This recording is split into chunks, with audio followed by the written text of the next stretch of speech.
ଆପଣମାନଙ୍କ ଭିତରେ ଥିବା ସେଇ ଦିବ୍ୟ ऊर्जाକୁ ମୋର ହୃଦୟରୁ ପ୍ରଣାମ, ଅସୀମ ଧନ୍ୟବାଦ। ଆଜି ଗୋଟେ ସୁନ୍ଦର ଜିନିଷ ବନେଇବା।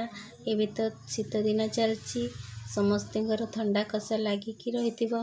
ଏକ ନ୍ୟାଚୁରାଲ ଉପାୟରେ ଆମେ କେମିତିକା କଫ୍ ସିରପ୍ଟିଏ ଆମେ ଘରେ ଆମ ଅତି ସହଜରେ ମିଳୁଥିବା ଜିନିଷରେ ଆମେ ବନେଇବା। ମୁଁ ଏଠି କିଛି ସାମଗ୍ରୀ ନେଇଛି, ତାକୁ ମୁଁ ଦେଖାଉଛି। ଏଟା ତୁଳସୀ ପତ୍ର, ଏଟା ପାନ, ଏଠି ଗୁଡ଼, ଏଟା ହଳଦୀ ଖଣ୍ଡ, କଞ୍ଚା ହଳଦୀ ଖଣ୍ଡ। ଯଦି ଆପଣମାନଙ୍କ ପାଖରେ ନଥିବ ତେବେ ଆପଣ ଗୁଣ୍ଡ ହଳଦୀ ନେଇପାରିବେ। ଏଠି ମୁଁ ଗୁଆ ଘିଅ ନେଇଛି, ଆଉ ଏଠି ଅଦା ନେଇଛି, ଆଉ ଏଠି ଗୋଟେ ମସଲା ନେଇଛି, ଡ୍ରାଏ ମସଲା। ଏଥିରେ ଜୁଆଣି, ଦେଖନ୍ତୁ ଏ ମସଲାଟା, ଏଥିରେ ଜୁଆଣି, ଲବଙ୍ଗ, ଗୁଜୁରାତି ଆଉ ଖଣ୍ଡେ ଡାଲଚିନି। ଆମେ କ'ଣ କରିବା, ପ୍ରଥମେ ଏ ଗୁଆ ଘିଅ ପକାଇଦେବା। ଗୁଆ ଘିଅ ପରେ ତାପରେ ଏଠି ଗୁଡ଼ ପକାଇଦେବା, ତାକୁ କିଛି ପାଣି ଦେବା।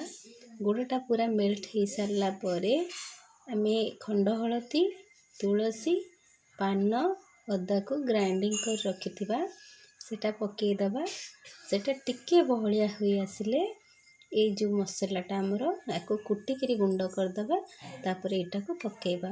ଆସ ମୁଁ ଏଟାକୁ ବନେଇକି ଏବେ ଆପଣମାନଙ୍କୁ ଦେଖେଇବି। ଏବେ ମୁଁ ଡ୍ରାଏ ମସଲାଟା ଗୁଣ୍ଡ କରିଦେଇଛି, ଆଉ ପାନ, ତୁଳସୀ, ଅଦା, ହଳଦୀ ଆକୁ ବି ସବୁ ଗ୍ରାଇଣ୍ଡିଙ୍ଗ କରି ଆଣିଛି। ମୋ ପ୍ୟାନ୍ରେ ବସେଇଛି ଗୁଡ଼, ଘିଅ ଆଉ ପାଣି। ସେ ବହଳିଆ ହେଇଗଲେ ମୁଁ ଏଟା ପକାଇବି। ଆସନ୍ତୁ ଏବେ ଦେଖେଇବା।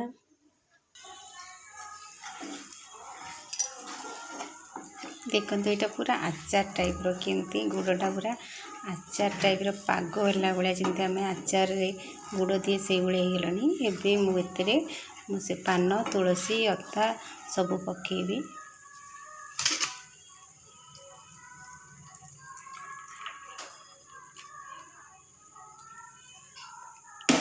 ଏବେ ଏଇଟାକୁ ଘାଣ୍ଟିବି।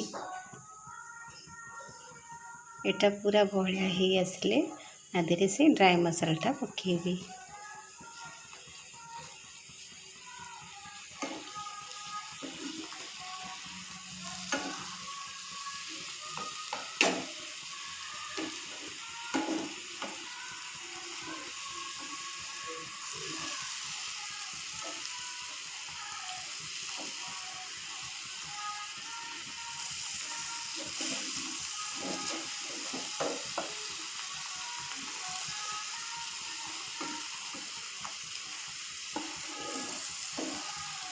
এটা ଖରାପ ହୁଏନି, ଆରାମସେ 15-20 ଦିନ ରହିଯିବ। ଆଦେହରେ ମୁଁ ସେ ଡ୍ରାଏ ମସଲାରେ ମରିଚ ନେଇନି। ଆପଣଙ୍କ ମୋର ମରିଚ ନଥିଲା, ଆପଣଙ୍କ ପାଖେ ମରିଚ ଥିବ, ଡ୍ରାଏ ମସଲାରେ ମରିଚ ନେଇପାରିବେ।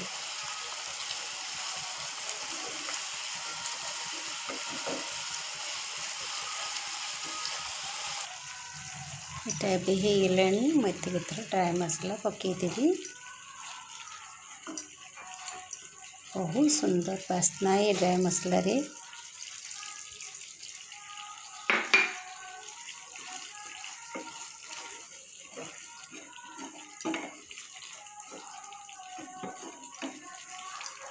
এটা ମୁଁ ଥଣ୍ଡା ହୋଇସାରିବା ପରେ କାଚ ଜାରରେ ରଖିନେବି।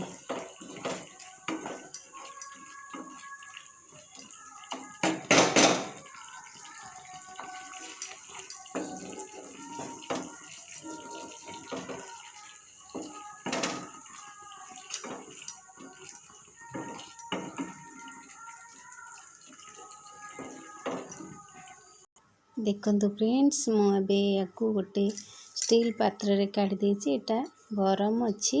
ଏଟା ଥଣ୍ଡା ହେଇଯିବା ପରେ ମୁଁ ୟାକୁ ଏକ କାଚ ପାତ୍ରରେ କାଢ଼ିକି ରଖିଦେବି।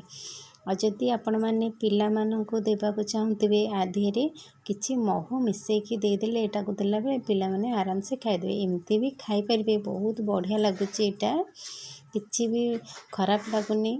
ଆଉ ଆଦେହରେ କିଛି ଯଦି ପିଲାମାନେ ଛୋଟ ଛୋଟ ପିଲାମାନଙ୍କୁ ଟିକେ ମହୁ ଦେଇଦେଲେ ତାଙ୍କୁ ଖାଇବାକୁ ବହୁତ ବଢ଼ିଆ ଲାଗିବ।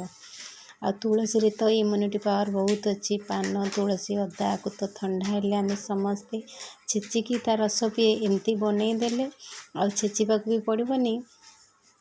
बहुत बढ़िया से यहाँ कफ सिरप बहुत बढ़िया कफ सिरप्र काम करे। निश्चिंत बनइबे आ पिला मानकु निश्चिंत देबे। Thank you.